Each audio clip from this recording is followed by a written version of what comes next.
Hello ಎಲ್ರಿಗೂ ನಮಸ್ಕಾರ. ಇವತ್ತು ಇಂಡಿಯಾ ವರ್ಸಸ್ ಸೌತ್ ಆಫ್ರಿಕಾ ಮೂರನೇ T20 ಪಂದ್ಯ ಇದೆ. ಅದು ಕೂಡ ಐಕಾನಿಕ್ ಧರ್ಮಶಾಲಾ ಕ್ರಿಕೆಟ್ ಸ್ಟೇಡಿಯಂನಲ್ಲಿ ಇವತ್ತಿನ ಪಂದ್ಯ ಇರೋದು. ಟೆಂಪ್ರೇಚರ್ ಅಂತೂ ತುಂಬಾ ಲೋ ಇರುತ್ತೆ ಖಂಡಿತವಾಗ್ಲೂ. ಅದು ಕೂಡ ಡಿಸೆಂಬರ್ ಆಗಿರೋದ್ರಿಂದ ಬಿಲೋ 10 ಡಿಗ್ರಿ ಸೆಲ್ಸಿಯಸ್ ಇರುತ್ತೆ ಅಂತ ಹೇಳ್ತಾ ಇದ್ದಾರೆ. ಸೊ ಆ ಚಳಿ ವೆದರ್ನಲ್ಲಿ ಇವತ್ತು ಯಾರು ಚೆನ್ನಾಗಿ ಆಡ್ತಾರೆ ಅಂತ ನೋಡಬೇಕು. ಸೊ ಅಷ್ಟೊಂದು ಈಸಿ ಕೂಡ ಇರೋದಿಲ್ಲ. ಸೊ ಈ ಮ್ಯಾಚ್ನ ಕುರಿತಾದ ಪ್ರಿವ್ಯೂವನ್ನು ನೋಡೋಣ ಈ ವಿಡಿಯೋದಲ್ಲಿ. ಅದಕ್ಕೂ ಮೊದಲು ಚಾನಲ್ಗೆ ಹೊಸಬರಾಗಿದ್ದರೆ ದಯವಿಟ್ಟು ಸಬ್ಸ್ಕ್ರೈಬ್ ಮಾಡಿ. ಬನ್ನಿ ವಿಡಿಯೋನ ಪಟ್ಟ ಅಂತ ಸ್ಟಾರ್ಟ್ ಮಾಡೋಣ. ಸೊ ಇವತ್ತು ಇಂಡಿಯಾ ವರ್ಸಸ್ ಸೌತ್ ಆಫ್ರಿಕಾ ಮೂರನೇ T20 ಪಂದ್ಯ ಇದೆ ಧರ್ಮಶಾಲಾ ಕ್ರಿಕೆಟ್ ಸ್ಟೇಡಿಯಂನಲ್ಲಿ. ಸೊ 2 ಪಂದ್ಯ ಆಗಿದೆ. ಒಂದು ಪಂದ್ಯ ಭಾರತ ವಿನ್ ಆಗಿದ್ರೆ, ಇನ್ನೊಂದು ಪಂದ್ಯ ಸೌತ್ ಆಫ್ರಿಕಾ ವಿನ್ ಆಗಿದ್ದಾರೆ. ಸೊ ಸರಣಿ ಸಮಬಲದಲ್ಲಿದೆ. ಇನ್ನು ಕೂಡ 3 T20 ಪಂದ್ಯ ಬಾಕಿ ಇದೆ. ಸೊ ಇವತ್ತು ಗೆದ್ದವರು ಅಡ್ವಾಂಟೇಜ್ ಪಡ್ಕೊಳ್ಳೋದಂತೂ ಗ್ಯಾರಂಟಿ, ಯಾಕಂದರೆ ಸೀರೀಸ್ ಲೀಡ್ಗೆ ಹೋಗ್ತಾರೆ, ಸ್ವಲ್ಪ ಅಡ್ವಾಂಟೇಜ್ಗೆ ಬರ್ತಾರೆ. ಸೊ ಧರ್ಮಶಾಲಾದಲ್ಲಿ ಇವತ್ತಿನ ಪಂದ್ಯ ಇರೋದು ಅಂತ ಆಗಲೇ ಹೇಳಿದೆ. ಸೊ ಚಳಿ ವೆದರ್ ಇರುತ್ತೆ, ಖಂಡಿತವಾಗ್ಲೂ ಕಷ್ಟ ಆಗುತ್ತೆ. ಸೊ ಯಾರು ಚೆನ್ನಾಗಿ ಆಡ್ತಾರೆ ಈ ಚಳಿ ವೆದರ್ನಲ್ಲಿ ಅಂತ ನೋಡಬೇಕಾಗುತ್ತೆ. So average total first inning score around 150 to 160 ಇದೆ ಅಂತ ಅನಿಸುತ್ತೆ ಈ T20 ಐಸ್ನಲ್ಲಿ. ಆದರೆ IPLನಲ್ಲಿ ತುಂಬಾ ಹೊಡೆಬಡಿ ಆಟ ಆಡಿರೋದನ್ನು ನೋಡಿದ್ದೀವಿ. ಸೊ ಬ್ಯಾಟಿಂಗ್ ಫ್ರೆಂಡ್ಲಿ ಈ ಥರ ವರ್ಕ್ ಆಗಿದೆ. ಇನ್ನು T20 ಐಸ್ ಇಂಟರ್ನ್ಯಾಷನಲ್ ಬಗ್ಗೆ ಮಾತನಾಡೋದಾದರೆ ಅಷ್ಟೊಂದೇನು ಟಾಸ್ ಮ್ಯಾಟರ್ ಆಗೋದಿಲ್ಲ. First batting second batting almost equal ಆಗಿಯೇ ವಿನ್ ಆಗಿದ್ದಾರೆ ಅಂತ ಅನಿಸುತ್ತೆ ರೆಕಾರ್ಡ್ಸನ್ನು ನೋಡಿದ್ರೆ. ಇನ್ನು ಈ ಸೀರೀಸ್ನ ನೋಡಿದ್ರೆ ಖಂಡಿತವಾಗ್ಲೂ ಟಾಸ್ ಗೆದ್ದ ಟೀಮ್ ಬೌಲಿಂಗ್ ಆಯ್ಕೆ ಮಾಡ್ಕೊಳ್ಳುತ್ತೆ. ಯಾಕಂದರೆ ಇವತ್ತು ಕೂಡ ಮೊದಲು ಟಾಸ್ ಗೆದ್ದ ತಂಡ ಬೌಲಿಂಗನ್ನೇ ಆಯ್ಕೆ ಮಾಡ್ಕೊಳ್ಳೋ ಥರ ಇದೆ.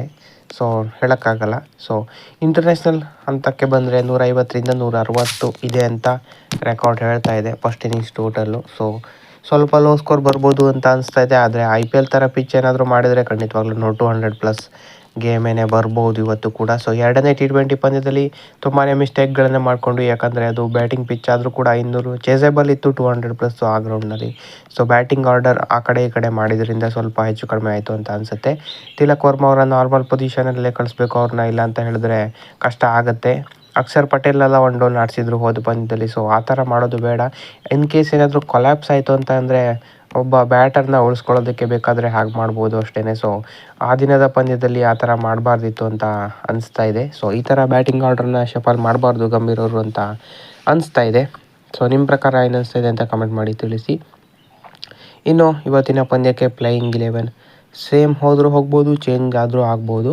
ಸೊ ಮೋಸ್ಟ್ ಪ್ರಾಬಬ್ಲಿ ಸೇಮೇ ಹೋಗ್ಬೋದು ಅಂತ ಅನಿಸ್ತಾ ಇದೆ. ಶುಭ್ಮನ್ ಗಿಲ್ ಫಾರ್ಮ್ನಲ್ಲಿಲ್ಲ, ಆದರೂ ಕೂಡ ಅವರು ಇವತ್ತು ಆಡ್ಬೋದು. ಸೊ ಫಾರ್ಮ್ಗೆ ಬಂದರೆ ಅದ್ಭುತ ಪ್ಲೇಯರ್, ನಮ್ಮೆಲ್ರಿಗೂ ಗೊತ್ತೇ ಇದೆ. ಸೊ ಫಾರ್ಮ್ ಕೊರತೆ ಕಾಣ್ತಾ ಇದೆ ಶುಭ್ಮನ್ ಗಿಲ್ ಅವರ ಬ್ಯಾಟಿಂದ. ಸೊ ಅದು ಇವತ್ತು ನೀಗತ್ತಾ ಅಂತ ನೋಡಬೇಕು. ಅವರ ಜೊತೆ ಅಭಿಷೇಕ್ ಶರ್ಮಾ ಇರ್ತಾರೆ.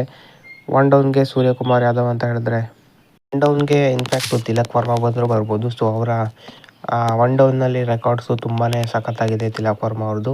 ಸೊ ಸೌತ್ ಆಫ್ರಿಕಾ ವಿರುದ್ಧ ಹೋದ ಸೀರೀಸ್ನಲ್ಲಂತೂ ಅದ್ಭುತವಾಗಿ 1 ಡೌನ್ನಲ್ಲೇ ಸಖತ್ತಾಗಿ ಆಡಿದರು. ಸೊ 1 ಡೌನ್ನಲ್ಲಿ ತಿಲಕ್ ವರ್ಮಾ ಬಂದ್ರೇ ಉತ್ತಮವಾಗಿರುತ್ತೆ. 2 ಡೌನ್ನಲ್ಲಿ ಸೂರ್ಯಕುಮಾರ್ ಯಾದವ್, ಅದಾದ ಬಳಿಕ Hardik Pandya, Axar Patel, Shivam Dube, Jitesh Sharma as a wicket keeper, Arshdeep Singh, Jasprit Bumrah ಮತ್ತು ವರುಣ್ ಚಕ್ರವರ್ತಿ. ಸೊ ಈ ಪ್ಲೇಯಿಂಗ್ 11 ಹೋಗ್ಬೋದು ಭಾರತ ಅಂತ ಅನಿಸ್ತಾ ಇದೆ ಇವತ್ತಿನ ಪಂದ್ಯಕ್ಕೂ ಕೂಡ.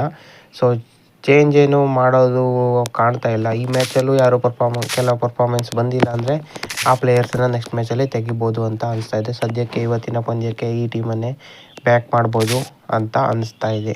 ಸೊ 2-1 ಲೀಡ್ ಮಾಡೋದಕ್ಕೆ ಇವತ್ತು ಸದಾ ಅವಕಾಶ ಇದೆ. ಏನಾಗುತ್ತೋ ಗೊತ್ತಿಲ್ಲ, ನೋಡೋಣ. ಸೊ ಹೋದ ಪಂದ್ಯ ಅದು ಹೇಳಿದಾಗೇ ಸ್ವಲ್ಪ ಮಿಸ್ಟೇಕ್ಸ್ಗಳು ಆಯಿತು, ನೋಡೋದಕ್ಕೆ ಸಿಕ್ತು. ಸೊ ಇಲ್ಲ ಅಂತ ಹೇಳಿದ್ರೆ ಆ ಪಂದ್ಯ ಕೂಡ ಗೆಲ್ಬೋದಾಗಿತ್ತು. ಸೊ ಇವತ್ತಿನ ಪಂದ್ಯ ಹೇಗೆ ಮಾಡ್ಬೋದು, ಕುಲ್ದೀಪ್ ಯಾದವ್ ಯಾರು ತರ್ಬೋದಾ ಪ್ಲೇಯಿಂಗ್ 11ಗೆ ಅನ್ನೋ ಒಂದು ಪ್ರಶ್ನೆ ಇದೆ. ಸೊ ಇನ್ ಕೇಸ್ ಏನಾದರೂ ಸ್ಪಿನ್ ಸ್ವಲ್ಪ ಫ್ರೆಂಡ್ಲಿ ಇದೆ ಅಂತ ಹೇಳಿದ್ರೆ ಕುಲ್ದೀಪ್ ಯಾದವ್ ಅವರು ಸ್ಟ್ರೇಟ್ ಅವೇ ಪ್ಲೇಯಿಂಗ್ 11ಗೆ ಬರೋ ಸಾಧ್ಯತೆಗಳು ಕೂಡ ಇದೆ.